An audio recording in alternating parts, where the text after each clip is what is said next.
E aí, hoje a gente vai mergulhar numa história e tanto, uma que nasceu lá no coração da física do século XX.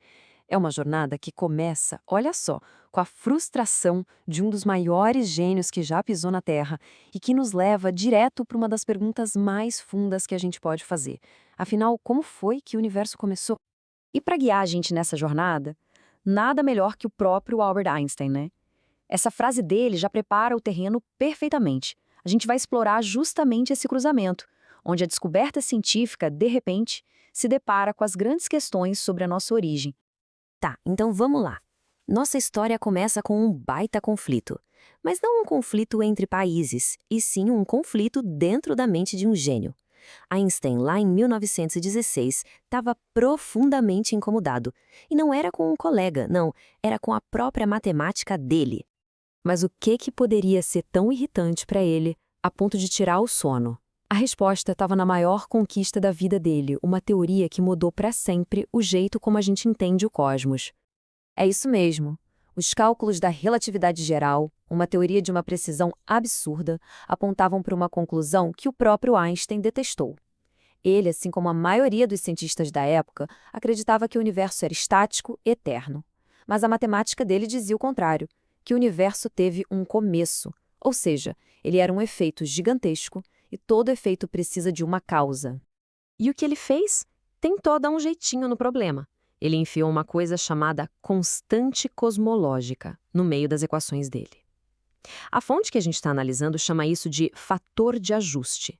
Basicamente, uma manobra matemática para fugir da ideia de um início absoluto e salvar o seu universo estático. Só que a ciência, né, ela tem um jeito de se autocorrigir. E numa sequência muito rápida de descobertas, esse fator de ajuste do Einstein foi por água abaixo. Primeiro, em 1919, a relatividade foi confirmada num eclipse. Aí, em 22, o matemático Alexander Friedmann mostrou que a tal constante era um erro, e o golpe final veio em 1927, quando Edwin Hubble provou que o universo estava de fato se expandindo. Em 1929, o próprio Einstein foi lá e viu a prova com os próprios olhos. Diante da evidência esmagadora, não teve jeito. Einstein abandonou a sua constante. Ele mesmo admitiria mais tarde que aquele tinha sido o pior erro da vida dele. A partir dali, ele mudou o foco para uma busca ainda maior, entender os pensamentos de Deus na criação do mundo.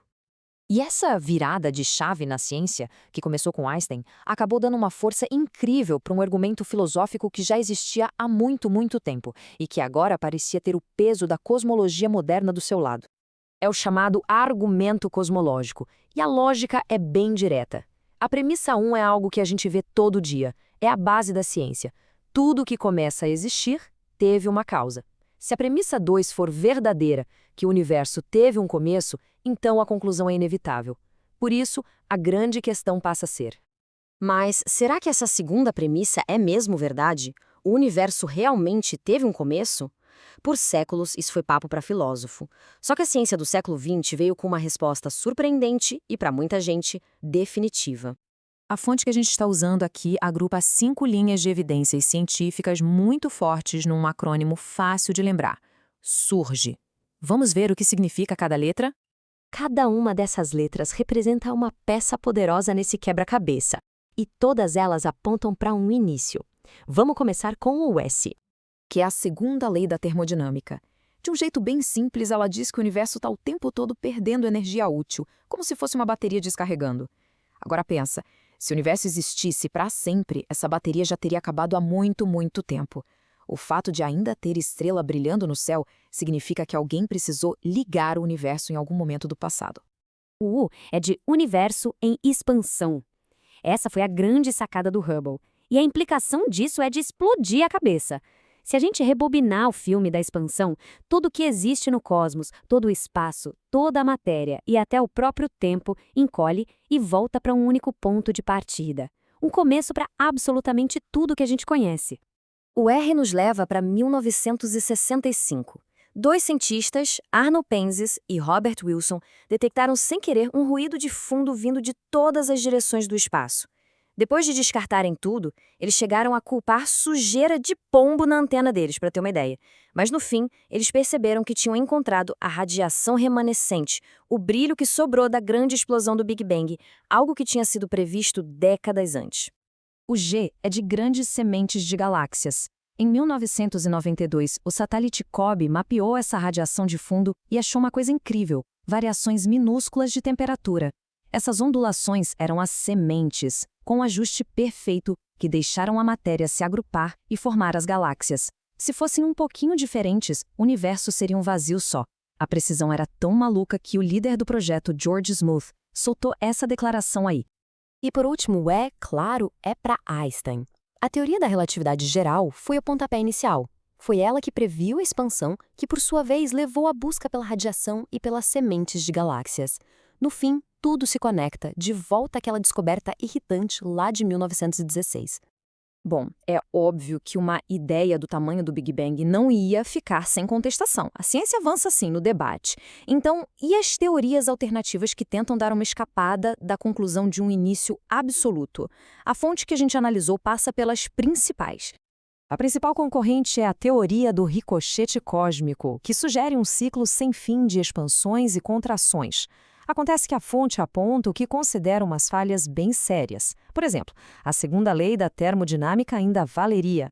A cada ricochete, o universo ia perder energia útil, o que significa que o ciclo não poderia ser infinito para o passado.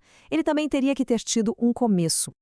Outras ideias mais complexas também surgiram, como a do Stephen Hawking, que usou um conceito matemático chamado tempo imaginário para descrever um universo sem um ponto de partida. A fonte destaca que, apesar de ser uma ideia genial, o próprio Hawking explicou que quando a gente volta para o tempo real, o tempo que a gente vive, o começo do universo ainda está lá.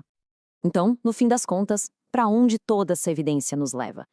A fonte usa as palavras do astrônomo agnóstico Robert Jastrow para resumir as implicações, que são bem surpreendentes. O Jastrow, que se descrevia como agnóstico, concluiu que a evidência apontava para um ato de criação. E por que ele usou a palavra sobrenatural? Porque se a própria natureza, tempo, espaço, matéria, começou a existir no Big Bang, então a causa disso tudo tem que estar fora da natureza. E isso leva à conclusão mais famosa do Jastrow, que é uma metáfora poderosíssima. Ele descreve o cientista escalando a montanha da ignorância, conquistando cada pico com a razão. E quando ele finalmente se arrasta para passar pela última rocha, ele é recebido por um grupo de teólogos que, segundo Jastrow, já estavam sentados ali há séculos. E é assim que a jornada que começou com a irritação de Einstein nos leva a essa pergunta fundamental, um ponto onde a cosmologia, a física e a filosofia se encontram. A evidência de um começo exige a pergunta por uma causa. E isso nos deixa com a questão que, segundo a fonte, a ciência do século XX colocou de volta na mesa para todo mundo.